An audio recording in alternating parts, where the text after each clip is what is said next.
ప్రభు యొక్క ఘనమైన నామాన్ని బట్టి ప్రతి ఒక్కరికి వందనాలు చెల్లిస్తూ ఉన్నాను. ఈ ఉదయకాలాన్ని ఆయన యొక్క మహిమైశ్వర్యంలో నీ ప్రతి అవసరత తీర్చబడాలని కోరుకుంటూ ఉన్నాను. ఫిలిప్పీలకు రాసినటువంటి పత్రిక 4వ అధ్యాయము 19వ వచనం. కాగా దేవుడు తన ఐశ్వర్యం చొప్పున క్రీస్తు యేసునందు మహిమలో మీ ప్రతి అవసరమును తీర్చును. కనుక ప్రతి అవసరము తీర్చబడినట్లుగా ఆయన సన్నిధిని సమీపించాలి.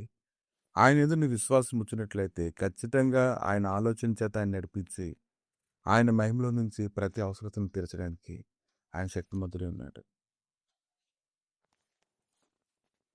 కనుక నువ్వు ఎలాగైతే రక్షించబడ్డావో, ఎలాగైతే ఆయన యొక్క వాక్యాన్ని బట్టి నువ్వు పిలువబడ్డావో, అలాగే తన మహిమేశ్వరం చొప్పున ఆయన నిన్ను పోషించడానికి ఆయన శక్తిమంతుడిగా ఉన్నాడు.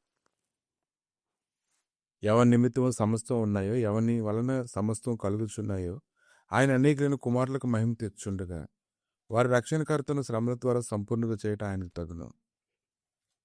ప్రభు అయినటువంటి యేసుక్రీస్తు ద్వారా మనకు అన్ని విషయాల్లో కూడా సమస్తము కలుగుతూ ఉన్నాయి.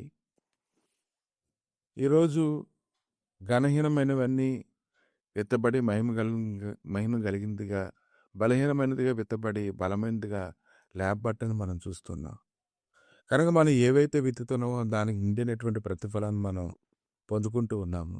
అబ్రహాం అయితే తన కుమారుణ్ణి, తన ఏకైక కుమారుని బలి అర్పణ అర్పించడానికి వెళ్ళినప్పుడు అతను తిరిగి వచ్చినప్పుడు చాలా కష్టమైనటువంటి అనుభవాలు తిరిగి రావడానికి మనం చూస్తున్నాం. కనుక ఈరోజు ఆయన రాజ్య మహిమకు నిన్ను పిలుస్తున్నటువంటి దేవునికి తగినట్లుగా మీరు నడుచుకోవాలి. ప్రతి ఒక్కరిని హెచ్చరిస్తూ ఉండాలి, ప్రతి ఒక్కరిని ధైర్యపరుస్తూ ఉండాలి, ప్రతి ఒక్కరితో సాక్ష్యం ఇస్తూ ఉండాలి. ఈరోజు ఆయన యొక్క మహిమేశ్వరం చొప్పున మన ప్రతి అవసరత ఖచ్చితంగా తీర్చబడదు. అంధకారంలో నుండి వెలుగు ప్రకాశించిన గాక పలికినటువంటి దేవుడే తన మహిమను కూర్చుని జ్ఞానం యేసుక్రీస్తునందు వెల్లడిపరచడానికి ప్రతి హృదయంలో ప్రకాశిస్తూ ఉన్నాడు. కనుక నిజముగా ప్రకటించేవారు తమను తాము ప్రకటించుకోవడం లేదు, కానీ సర్వశక్తిమంతుడైన జీవం కలిగినటువంటి దేవుని ప్రకటించడం ద్వారా గొప్ప బలాన్ని పొందుకుంటూ ఉన్నారు. గొప్ప ఆశీర్వాదాలకి పాత్రలుగా వారు ఉన్నారు. కనుక ఈ ఉదయకాలాన్ని ఆయన సన్నిధిని సమీపిస్తున్నట్టు నీవు నీ అవసరతల్లో ఇంకా లోటుపాట్లు ఉన్నాయని నువ్వు ఆలోచించి బలహీనపడ్డం కాదు, కానీ నువ్వు ప్రార్థించి చూడు, పూర్తి విశ్వాసం ఆయన చూడు.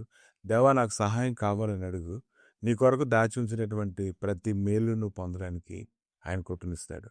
కనుక అడిగేటువంటి వాడు సందేహింపకుండా అడగాలి, ధైర్యంగా అడగాలి.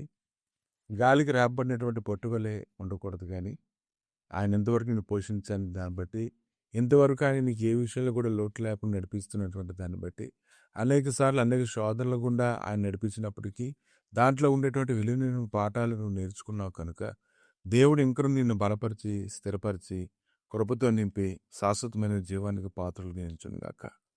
ప్రభా ఈ ఉదయకాలాన్ని తండ్రి ప్రతి అవసరత తెరచబడినట్లుగానే జయ జీవితం గురించి కూడా ప్రతి ఒక్కరు ఆలోచించడానికి సహాయం దయచేసి ఆయన వాక్యంలో, ప్రార్థనలో, సహవాసాల్లో నీ నీతిని, రాజ్యాన్ని వెతుకున్నట్లుగా కృప దయచేసి నీ మహిమలో జ్ఞాపకం తీసుకొని మీరే మహిమగంతో ప్రభావాలు పొందుతాను.